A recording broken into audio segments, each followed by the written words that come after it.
ዝሽየጥ ገዛ أمፅልና ወይ نحفتي أهولاع ወይ وقرا ወይ مقالات فلطيو انتهاليو نالت نيأكر تحفتي سلام أمل عالم تركو ناي چانالي فتواتن كبران انتخاتاتلتي أمل عالم تركو تخاتاتلتي كميت خونو كل سلام زاميري مسكن بوغاني سلامي نسخاتكم هون ببزلخم هو سلامكم بزح ترف كبلالي وعلتم له تسفايا انكو عدوما ناو چانالي بالسلام مزاخو نلوم عنتي حيزلكم زمزاخو فيديو خاعة مالتيو واقا بادو مريت واقا سروح قزا ايك خوان زرالخمو عبزرالخمو بوتا بزعمخم حيزلكم مزياني خويا وسمنو بزي چانالي زي واقا مريتي خون واقا سروح قزا حيزلكم اي مزاخونا اكو مينز ايكتان حدا حواتي نيركن انا وين بني حدثاتك مسارات دابا خيرني خو مالتيو እና ተነግረኩም እያ ስልክ ቁጥሩን ናይቲ ደላላክ አምጣልኩም እያ እስካዕ ቪዲዮ ፍጻመ ተኸታተልዎ ንቻናሌ ሓድሽቲ ዝኾንኩም ከዓ ናይ ዶላ ምልክት ተጻዒንኩም ሰብስክራይብ ናገርኩም አበረታቱኒ ነባራ ዝኾንኩም ላይክ ሸር ናገርኩም አበረታቱኒ ማለት እዩ ላይክ ሽነት ጎርሌ ካብ ልቢና መስገንኩ እያ ክብራት ሕዋቴ እና እዚ ነልኩ እዚ ትሪእዎ ዘለኹም ቦታ እዚ ሁሉ ዝሽየጥ እዩ ማለት እዩ እዞም ቦታ እዚን ሰለስተ ቦታ እዩ ነተየነኹ ሰለስተ ቦታ አለዋ ግን ሰለስተ ብቻ ይሆናል ብዙሕ ለዩ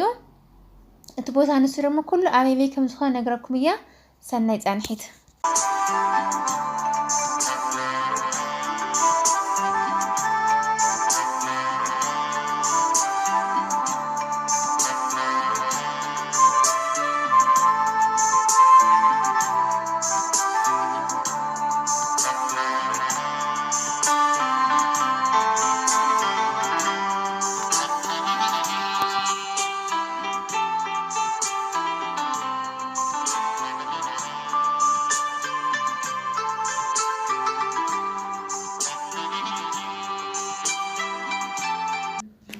ቤተሰብ ይቅርታ ግን ድምጽ ከአቶክም ይሆን የውዝድ ሐሬ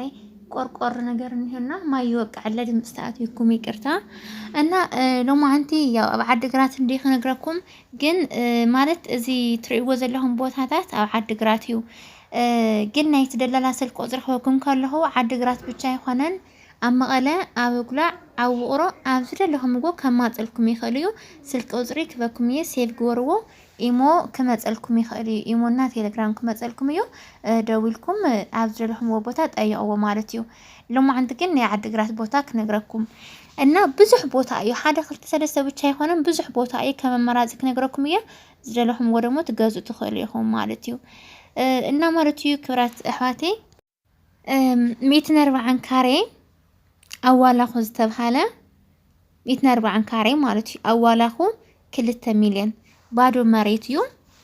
እና 2 ሚሊዮን ተባሂልኩም ኣለኹ ማለት እዩ እዚ አያታ ቦታ እዚኣ ባዶ መሬት እንድዩ ኣብዚ ትሪእዎ ዘለኹም እዚ በዓይታ እታባይታ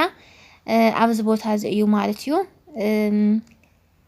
ያው 2 ሚሊዮን 140 ካሬ እንግዲህ ዋላኹ እንታይ ቆንጆ ቦታ ዲ ኮይኑ ዳንሽተን ክብር ዘለይንዮ ድርድር ክሉ ይኽእል ደውልኩም ጠይቅዎ ማለት እዩ ካኡ ከዓንዬ 140 ካሬ ኣብ 05 ከዓኒ 1.5 ዚኻ ቆንጆ ያ 1.5 ተደራሊርኩም ንሽተን ቀንሰልኩም ይኽእል ዝረዝሮ ደውልኩም ሕተትዎ ማለት እዩ 140 ካሬ ኣብ 05 1.5 ካኡ ከዓኒ 200 ካሬ እንድሕር ደሊኹም 200 ካሬ አዋላኹ 1.4 ሚሊዮን አዋላኹ ኮይኑ 140 ካሬውን 2 ሚሊዮን 200 ካሬውን 1.4 ሚሊዮን ያው ድርድር ክህሉ ይኽእል ጠይቁ ማለት እዩ ካኡ ከዓኒ አዋላኹ 200 ካሬ 1.5 ሚሊዮን ኣሎ 1.4 ኣሎ 175 ካሬ 3 175 ካሬ 175 ካሬ 3 ሚሊዮን ካኡ ከዓኒ ክልተ ስሩሕ ገዛ ዘለዎ እዩ ዝርያ መላሽ ግቢውን ዝተኸበቦ ማለት እዩ ዝርያ መላሽ ግቢ ዝተኸበቦ ሰለስተ ክላስ እውን ዘለዎ 175 ካሬ እንግዲህ እስካብ ባዕልኹም ትሰርሕዎ ደሞ እስካብ ብቪላቶ ኮይኑ እስካብ 6-7 ክላስ ከስርሕኩም ይኽእል እዩ ሰፍሓት ደሞ 5-6 ከስርሕኩም ይኽእል እዩ ማለት እና ሰለስተ ክላስ ተሰሪሕዎ እዩ ብ3 ሚልዮን 175 ካሬ እና ናይ ቆርቆሮ ድምጽ ኣትወኩም እንተልዩ ይቅርታ ማ ይወቅዓሎ ማለት እዩ ብቻ ብዙሕ ዝሽየጠሎ እዚ ብቻ ይኾነን 140 ካሬ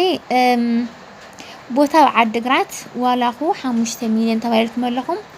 ብ800 ሺህ ክብራት ኣሕዋተይ ብዙሕ ኣማራጺታት ነጊረኩም ነይኾያ ኣብ ዝባን ሕፃ ዝተባሃለ ዝባን ሕፃ እንግዲህ ኣበይ ከባቢ ዓድግራት ድንድዒ ግን ዝባን ሕፃ ኢሉ ይጽሒፍልኝ እንዮ ኣብዚ እውን 800 ሺህ ኣሎ ማለት እዩ ድርድር ክህሉ ይኽእል ቢያንስ ናይ ስም መዘሬ እንድሕር ቀኒሶም ኢልኩም ባዕሉስ ቆንጆ እዩ 100-200 ድርድር ሰሊዎም ቆንጆ እዩ እና ደዊልኩም ሕተቱ ማለት እዩ ብዙሕ ኣማራጺታት ኣለ እዩ ደዊልኩም ንዑ ተተሓትዎ ደሞ ብዝበለጸ ሕዚ ኣነ ኣብዚ ቦታ ክንድዚ ኣብዚ ቦታ ክንድዚ ስለዘለኒ እምበር ብዝበለጸ ደሞ ንስኻትኩም እንድትፈልጥዎ ኮይንኩም በዚ ቦታ ኸይልኩም ትጠይቅዎ ትኽእሉ ኢኹም ብተዛዕምኹም ማለት እዩ እና ያው ከምዚ ይመስል መሬት ምግዛእ ቆንጆ እዩ መሬት ንዘይብል ግን ገንዘብ ኣብ ባንኪ ይኹን ኣብ ባንኪ ኹፍ ካብ ተብላ እንተስያ መሬት ክንዲ እንተስያ ሓደ ክላስ ክልተ ክላስ ዘለዎ ድዩ ምስ ምግዛት ቆንጆ ግን ስሩሕ ገዛ ካብቲ ገዛ ነባር ትሕሶ ኮይኑ ባዶ መሬት ይመርዝ ከም ባዕለይ ማለት እዩ ምክንያቱም ከም ድሌት ክንገርክ እንተስርሖ ኢኽን ካብኡ ኸዓኒ ማጥንካሪኡ ከምዚ ደረጃ ዝሓለ ጌርክን ጽቡቕ ጌርክን ተስርሖስ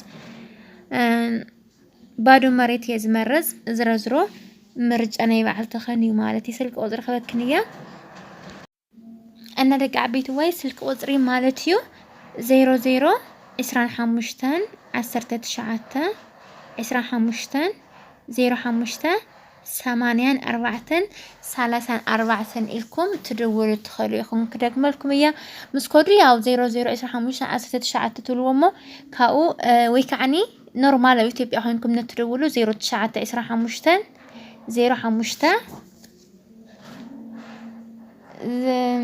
إكرتا 0 9 25 05 8 4 3 4 إلكم تدولوا تخليكم مالتي كبرات حواتي أما ألا أقولع وقرا عدقرات أبزر لهم هو كما تسألكم يخليو سيف تجيركم ورما يمخوا تسألكم يو بزعمكم أستمتشوكم تسياري كارن تسيحفكم تأمتلو مالتي أنا لو ما عندي فيديو أتمثل نيرا كابزي وصايك كسرح لكم مترلي ونقرت هلي لو ما أكومنت صحف لي مالتيو كأو حنت حفتي لو ما 140 كاري بناء مكرزي مالتهم بسلستي وما أزن استسرحوا مالتي أما اللي زلكني سروح جزا يا واجن تخيلك يا ما مالي ومالتي واجاكم بتعمي خبر مكنياتهم 140 كاري بسلستي ما أزن استسرح بتعمي بزح كلاسات سلازلون إشتن لعل زبل أيو ግን ስሩሕ ገዛ ካብ ትገዝኡ ማለት እዩ ስሩሕ ገዛ ካብ ትገዝኡ ሲ ባዶ መሬትኩም ትገዝኡ ሞ ቀሲልኩም በዓልቶም ተተሰርሕዎ ይመረጽ ከም ከማዬ ማለት እዩ እና በዘላህም ወሰላምኩም ይብዝሐለይ ሰሰናዩ ባይ ባይ